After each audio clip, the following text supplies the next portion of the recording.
Bienvenue dans le tuto My Free Time. Alors ce matin, je vous invite, comme c'était prévu, à étudier les do while. Alors les do while, ça fonctionne exactement comme while, bien sûr.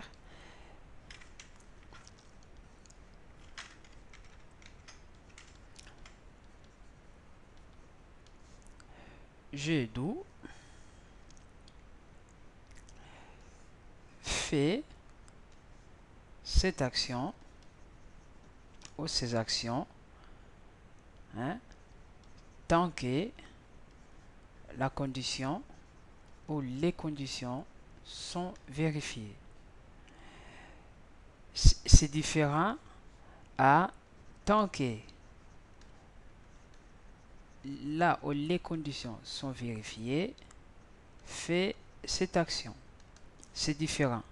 Ici, on fait d'abord l'action, hein, parce que la programmation ici, la programmation qu'on est en train de faire, c'est séquentiel. Donc, on fait ligne par ligne.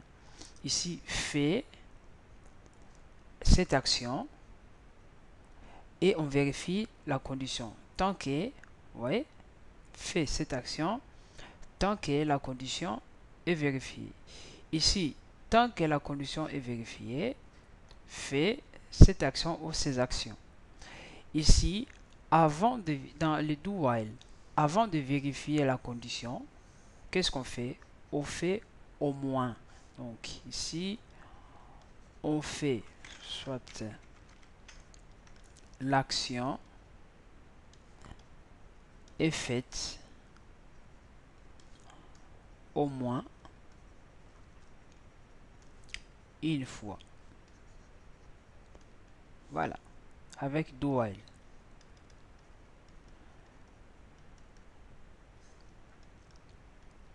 Avec do while, l'action est faite au moins une fois. Avec while, l'action n'est pas forcément faite une fois. Donc, il y a vraiment cette différence-là. Mais l'utilité, c'est vraiment la même chose. Hein? C'est do while, c'est comme boucle for aussi. Mais le problème, la différence est qu'ici, l'action est faite au moins une fois. Alors, je vais donner un exemple. Si par exemple je vais commencer faire je vais commencer par exemple un jeu vidéo, comment ça se fait? Déjà, il faut initialiser. En fait, lorsqu'on initialise un jeu vidéo, on n'a pas besoin de savoir si on n'a pas besoin, pardon, de contrôler la vie d'un joueur. Pourquoi? Parce que le joueur il vient de commencer le jeu. Donc normalement, on commence, on initialise le jeu. Et là, après avoir initialisé, là maintenant on commence à vérifier les conditions de vie. Hein, conditions de vie. Voilà, maintenant, lorsqu'on initialise les jets, et après on vérifie les conditions de vie pour savoir si l'utilisateur a assez de vie pour continuer à jouer. Voilà, donc on initialise le jeu, on dit jouer, on initialise, on dit jouer, et après lorsque l'utilisateur commence à jouer, et là on commence maintenant à vérifier les conditions de la vie pour voir si le joueur a assez de vie pour continuer à jouer. Mais on a quand même fait cette action une fois. Ok. Par exemple, je vais demander les noms des gens. Pour débit, je fais do. Là, je dis entrez votre nom.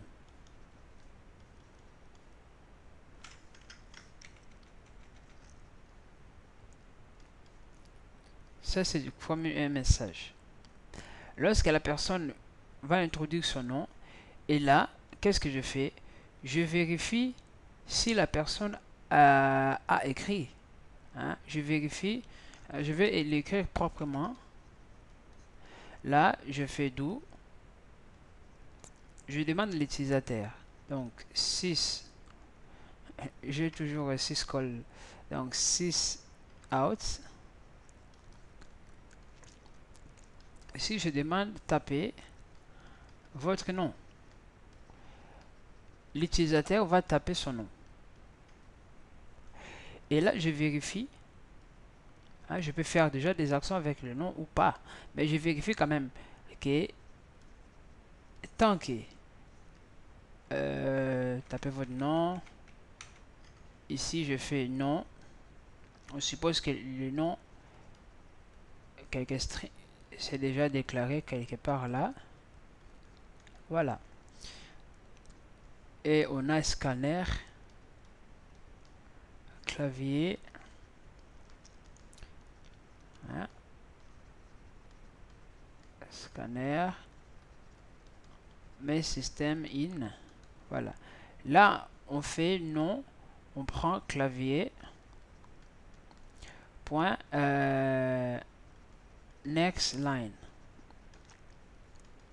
Voilà. Et là, maintenant, on vérifie. Tant que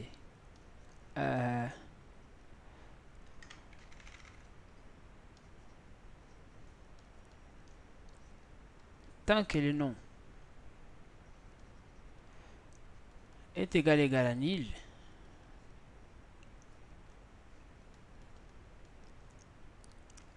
on demande les noms.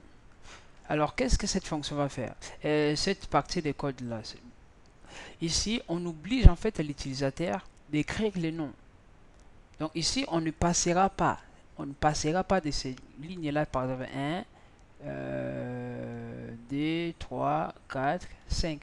On ne passera pas de ces 5 lignes-là tant que l'utilisateur n'a pas tapé son nom. Si ce nom-là, et je sais pas moi, si l'utilisateur refuse de taper son nom, alors ici, comment dirais-je, ce nom-là sera toujours nul. Donc du coup, nous serons toujours à l'intérieur de cette boucle. Alors je vais essayer de le faire. Hein. J'ai réparé ce système-là normalement. Cette fois-ci, ça marche tellement très bien. Donc je vais essayer d'utiliser ce programme-là. Ou si vous, comme vous voulez, je peux faire directement ici. C'est pas condition, c'est boucle. Là, je fais boucle. Alors, voilà.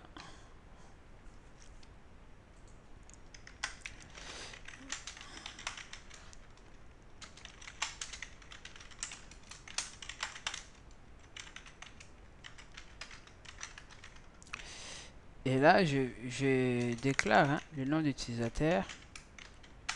Non. Comme ça, je dis que c'est un petit nil. Et après, je déclare scanner, clavier. Je fais scanner, système, un petit in. Comme ça. Et après, je dis, je fais ma boucle. Ça, c'est boucle. Là, je fais while. Et là, je dis tant que non égal à nil. Et là, qu'est-ce que je vais faire? Donc là, il faut mettre point virgule à la fin. Là, qu'est-ce qu'on va faire? Je envoie ces 6 out. Là, à l'intérieur, j'écris taper votre nom. Là, je vais faire nom égal à clavier. Point. Là, je fais next line. C'est parti. Là, scanner. Ok. Là, il me manque new. Hein, pas assez une classe. Ok. Ici, c'est string. Oh là là, beaucoup de fautes de frappe.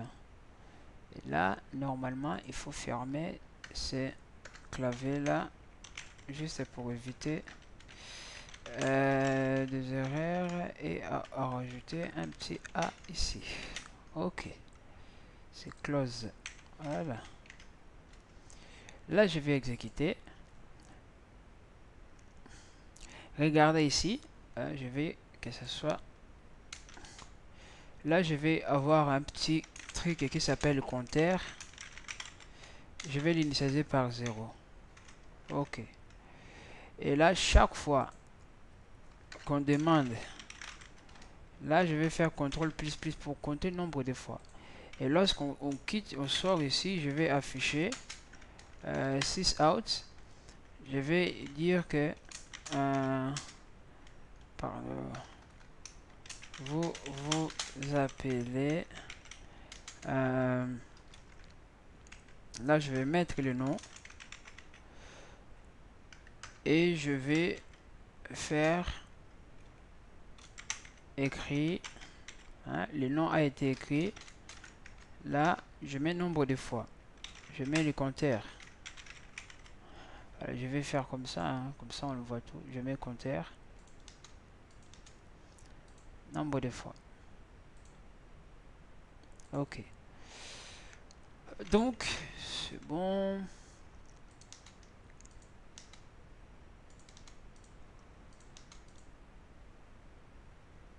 Ouais, je pense que ça va. Je vais exécuter mon code. Là, il me dit tapez votre nom. Je vais taper mon nom. Ben, je vais rien écrire. Je vais faire entrer. Là, il me dit vous avez appelé écrit une fois. Bon, ici, il le considère vraiment comme nil. Nil. Bon, moi je vérifie si comment dirais-je. Là, j'ai mis nil. Là, si j'affiche le nom, vous verrez, vous vous appelez ici. Là, c'est pas nil en fait. Là, si je vérifie le nom là, c'est pas nil. Hein? Il y a quand même quelque chose. Si ça a été nil, il allait me mettre nil. Vous vous appelez nil ici. Nil, c'était pas quand même une bonne idée de le faire nil. Voilà. Comment je vais faire? Je vais vérifier la taille de ces noms là. Alors, je vais faire nom. Je vais faire comme ça pour vérifier si sa longueur, si le nom, la taille du nom là, sa longueur égale à 0.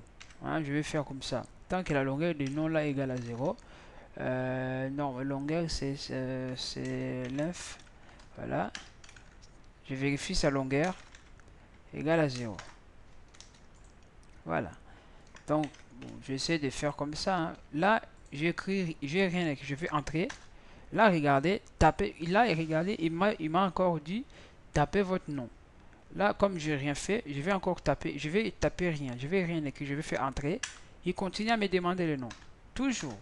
Mais il l'a quand même fait une fois.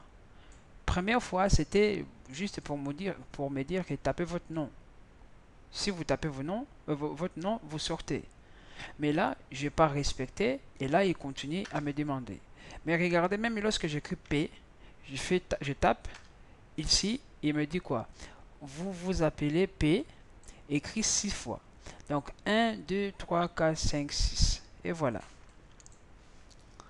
Donc je ne sais pas si vous m'avez compris en fait comment ça fonctionne. De toute façon, c'est exactement comme while. Mais le problème est que cette action-là est faite au moins une fois. Donc du coup, bah, le reste c'est la même chose. Hein. Là, j'ai essayé juste de faire quelque chose pour que ça soit un peu génial, hein, pour voir comment on peut l'utiliser. Mais voilà, l'objectif c'est de voir comment utiliser do while. Donc je pense que c'est tout pour do while. Si vous avez des soucis, bah, laissez-moi un commentaire, comme ça je saurai comment vous éclaircir. Donc on se tient au courant en tout cas, voilà, dans les commentaires, et on dit à plus.